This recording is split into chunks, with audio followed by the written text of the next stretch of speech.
എല്ലാവർക്കും ഇപ്പോഴും നടക്കുന്നത് എല്ലാ വർക്കുകളും ഈ വർഷമാണ് ഇപ്പോഴാണ്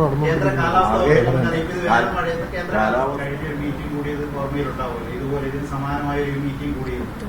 അപ്പോഴും മിനിസ്റ്റർ പറഞ്ഞ പല തീരുമാനങ്ങളും പറഞ്ഞത് ഈ റോഡുകൾ പെട്ടെന്ന് പണി തീർക്കുക, വെള്ളക്കെട്ടുകൾ പരിഹരിക്കുക. പക്ഷെ അതൊന്നും ഒരർത്ഥത്തിലും പൂർത്തിയായിട്ടില്ലാത്തത് കൂടിയാണ് ഈ വെള്ളക്കെട്ട് വ്യക്തമാക്കുന്നത്.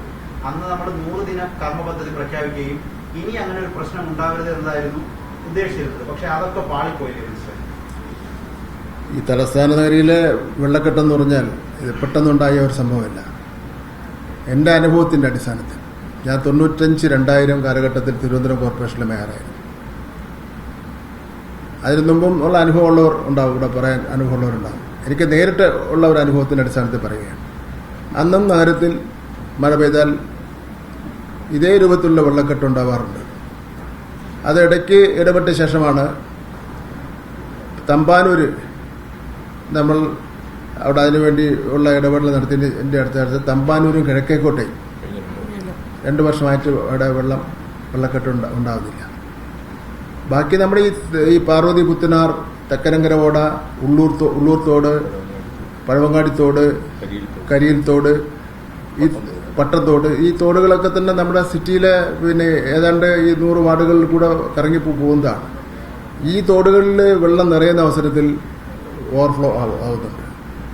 അതല്ലെങ്കിൽ പൊഴി മുറിക്കാതെ വന്നു കഴിഞ്ഞാൽ അതും പ്രശ്നമാകുന്നുണ്ട്. സാധാരണ രീതിയിൽ നമുക്ക് പൊഴി ഒരു 4-5 ദിവസം തുടർച്ചയായി മഴയുണ്ടെങ്കിൽ പൊഴി മുറിക്കുന്നതോടുകൂടി ചാക്ക, പേട്ട അതുപോലുള്ള പ്രദേശങ്ങളിലൊക്കെ തന്നെ വെള്ളം തിരിച്ച് കടലിലേക്ക് പോകുന്ന ഒരു സാഹചര്യം ഉണ്ട്. ഇപ്പോൾ പ്രാവശ്യം ആ സാഹചര്യം വന്നിട്ടില്ല. അപ്പം അതുകൊണ്ട് എന്തെങ്കിലും ഒരു വീഴ്ച കൊണ്ട് ഉണ്ടായിട്ടുള്ള കാര്യമല്ല, സ്വാഭാവികമായിട്ട് ഉണ്ടായിട്ടുള്ള കാര്യം മാത്രമാണ്. ഈ തോടുകൾ വൃത്തിയാക്കുന്ന കാര്യം നമ്മളന്ന് തീരുമാനിച്ചിരുന്നു. ഞാൻ അന്ന് പ്രസ് മീറ്റ് ഉണ്ടായിരുന്നതാണ്. തോടുകൾ വൃത്തിയാക്കണമെന്ന് തീരുമാനിച്ചിരുന്നു. പക്ഷേ ഇപ്പോഴും തോടുകൾ വൃത്തിയാക്കിയിട്ടില്ല എന്ന് റെസിഡൻഷ്യൽ അസോസിയേഷനുകൾ പരാതിപ്പെടുന്ന സാഹചര്യമുണ്ട്. അവരുടെ തൊട്ടടുത്താണല്ലോ. ഇപ്പൊ നേരിട്ട് നമ്മളന്ന് പോയി നോക്കിയില്ലെങ്കിലും വീട്ടുകാര് ഓരോ സ്ഥലത്ത് താമസിക്കുന്നവർ പറയുന്നു അവരുടെ അടുത്ത തോടുകൾ വൃത്തിയാക്കിയിട്ടില്ല, ആഴം കൂട്ടിയിട്ടില്ല, കയ്യേറ്റങ്ങൾ ഒഴിപ്പിച്ചിട്ടില്ല. അന്ന് ഒരു കർമ്മ പദ്ധതി പ്രഖ്യാപിച്ച് പാളിപ്പോയി എന്നുള്ളതാണ്. ഇല്ല, അങ്ങനെ ഒരു പാളിപ്പോകുന്ന സ്ഥിതിവിശേഷമൊന്നും ഉണ്ടായിട്ടില്ല. ഇതിൽ പലപ്പോഴും ചെറിയ കാര്യങ്ങളെ അങ്ങനെ വലുതായി തന്നെ അതിനെ പത്രക്കാർ കാണിക്കുന്നുണ്ട്. അവര് തെറ്റിദ്ധാരണ ഉണ്ടാക്കുന്ന പല വാർത്തകളും കൊടുക്കുന്നുണ്ട്.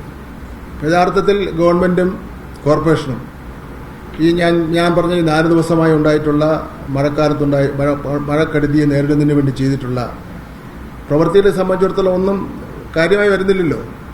അതിന്റെ നെഗറ്റീവ് വശം മാത്രമാണ് മാധ്യമം കൊടുക്കുന്നത്. കൊടുത്തോട്ടെ, ഞങ്ങൾക്കൊരു പരാതിയില്ല. എത്ര സ്ഥലത്താണ് മരം ഒഴിഞ്ഞു വീണത്? എത്ര സ്ഥലത്ത് അപകടകരമായ മരം മുറിച്ചു മാറ്റി? ഇലക്ട്രിസിറ്റി എത്ര സ്ഥലത്ത് ലൈൻ പൊട്ടി വീണു? ഈ ഡിപ്പാർട്ട്മെന്റ് ഉദ്യോഗസ്ഥന്മാരെല്ലാം എല്ലാ സ്ഥലത്തും ഇക്കാര്യത്തിൽ ഇടപെട്ടതിന്റെ അടിസ്ഥാനത്തിലാണ് ഇപ്പം വലിയ കെടുതി ഉണ്ടാവാത്തത്. ഇപ്പോൾ ആർക്കും തന്നെ വീടിൽ നിന്ന് മാറി താമസിക്കേണ്ട സാഹചര്യം വന്നിട്ടില്ല. ക്യാമ്പുകൾ ഒരു സ്ഥലത്ത് തുടങ്ങിയിട്ടില്ല. സാധാരണഗതിയിൽ 4 ദിവസത്തെ മഴ ശക്തിയായി ഈ രൂപത്തിൽ പെയ്തു കഴിഞ്ഞാൽ നിരവധി ക്യാമ്പുകൾ നമുക്ക് തുടങ്ങേണ്ടി വരും. അപ്പോൾ അതിന്റെ ഒരു പ്രവർത്തനം നടത്തിയതിന്റെ ഫലമായി വെള്ളം വലിഞ്ഞു പോയതിന്റെ അടിസ്ഥാനത്തിൽ മാത്രമാണ് ക്യാമ്പുകൾ തുടങ്ങാത്ത സാഹചര്യം ഉണ്ടായിട്ടുള്ളത്.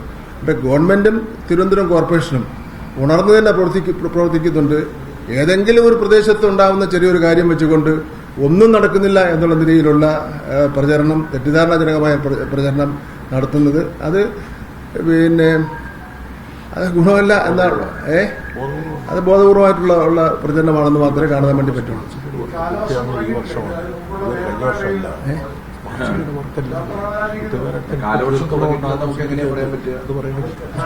എല്ലാവർക്കും ഇപ്പോഴും നടക്കുന്നത് എല്ലാ വർക്കുകളും ഈ വർഷമാണ് ഇപ്പോഴാണ് നടന്നുകൊണ്ടിരിക്കുന്നത്. കാലാവസ്ഥയാകെ മാറി മറിയുകയല്ലേ, നമ്മൾ പ്രതീക്ഷിക്കുന്ന പോലെ അല്ല, എല്ലാം മാറി മറിയുകയല്ലേ. നമ്മുടെ പ്രതീക്ഷയ്ക്കനുസരിച്ചല്ലല്ലോ കാര്യങ്ങൾ നടക്കുന്നത്. സാധാരണ ജൂൺ മാസം 1-ാം തീയതി മഴ പെയ്യുമായിരുന്നു. നമ്മളെല്ലാം കുട്ടിക്കാലത്ത് മഴ നനഞ്ഞുകൊണ്ട് സ്കൂളിൽ പോകാൻ പറ്റുമായിരുന്നു. കഴിഞ്ഞ കുറെ വർഷക്കാലമായി ജൂൺ മാസത്തിൽ മഴയില്ല.